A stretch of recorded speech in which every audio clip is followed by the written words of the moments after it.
I've been here to talk about how the NanoIC pilot line, which is part of one of the projects for the European Union, will be helping to give access to many European companies, both through technological knowledge, often in the form of PDKs, so very concrete, in advanced chip design beyond 2 nanometers.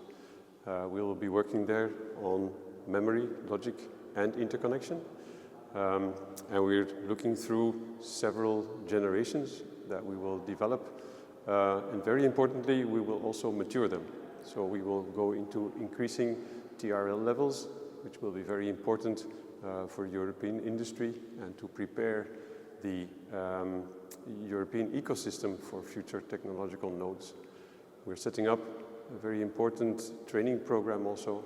Through various ways we will be making sure that European industry and academic ecosystem will have access to all the technology that is available and that we will develop and investigate in the next 4 or 5 years.